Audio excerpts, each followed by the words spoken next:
અને અમદાવાદની વાત કરીએ, જ્યાં ફરી દેખાયો રફતારના રાક્ષસનો કહેર. પાલડીમાં વિશ્વકુંજ પાસે થાર કાર ચાલકે અકસ્માત સર્જ્યો.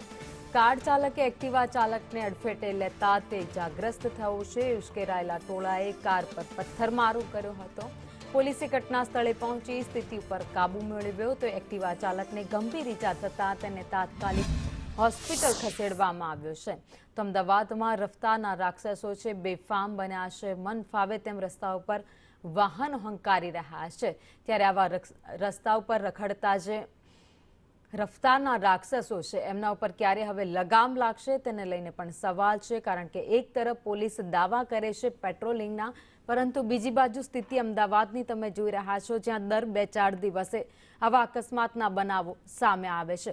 ઓવર સ્પીડે રસ્તા ઉપર વાહન હંકારે છે અને જે નિર્દોષ રસ્તા ઉપર જઈ રહ્યા છે એમને અડફેટે લે છે. અકસ્માત થયેલો હતો અને છોકરાઓને ભાગતા હતા એને પકડીને ઉભા રાખ્યા. પૂછતા જણાવ્યું કે 40-50 બાઇકો અને 2 થાર ગાડીમાં કિકિયારીઓ કરતું એક ટોળું ત્યાંથી નીકળ્યું હતું અને એક એક્ટિવા ઉપર જતા કપલને, દક્ષાબેન શુકલ નામ છે, એમને ચકદી નાખ્યા. છોકરાઓએ રોકતા આ લોકો દાદાગીરી કરતા સામસામે આવી ગયા હતા અને મેં ડીસીપીને ફોન કરીને તાકીદે એમને જગ્યા પર પહોંચવાનું કહ્યું હતું. ડીસીપી આવ્યા અને પકડીને જે છોકરાઓએ અકસ્માત કર્યો હતો એમને પકડીને અત્યારે પાલડી પોલીસ સ્ટેશન લાયા છે.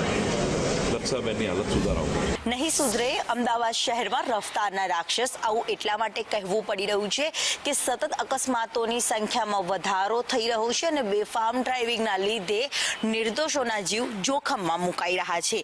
ત્યારે અમદાવાદના પાલડી વિસ્તારમાં આવેલા વિશ્વકુંજ સોસાયટી 4 રસ્તા પાસે ગઈકાલે મોડી રાત્રે એક નવી કાર ચાલક, જે થાર કાર ચાલક હતો, તેને બેફામ ડ્રાઇવિંગ કર્યું અને તેના કારણે એક્ટિવા ચાલકને અડફેટે લીધો હતો. એક્ટિવા ચાલકને સામાન્ય ઈજાઓ પહોંચી, પરંતુ સ્થાનિકો દ્વારા કાર પર પથ્થરમારો કરવામાં આવ્યો હતો અને તપાસ છે તે વધુ હાથ ધરવામાં આવી છે. જો કે આ અકસ્માતોની સંખ્યામાં સતત વધારો થઈ રહ્યો છે અને સવાલ પણ એ થઈ રહ્યો છે કે જ્યાં સ્પેશિયલ ડ્રાઈવની વાત કરવામાં આવે છે, જ્યાં પેટ્રોલિંગની વાત કરવામાં આવે છે, ત્યારે આ અકસ્માતો સતત વધી રહ્યા છે. જ્યારે પાલડીમાં પણ ગઈકાલે મોડી રાત્રે આ અકસ્માત થયો હતો અને લોકોના ટોળે ઉમટી પડ્યા હતા અને કાર પર પથ્થરમારો કર્યો હતો. જો કે સ્થાનિક પોલીસે આ મુદ્દે વધુ તપાસ હાથ ધરી છે.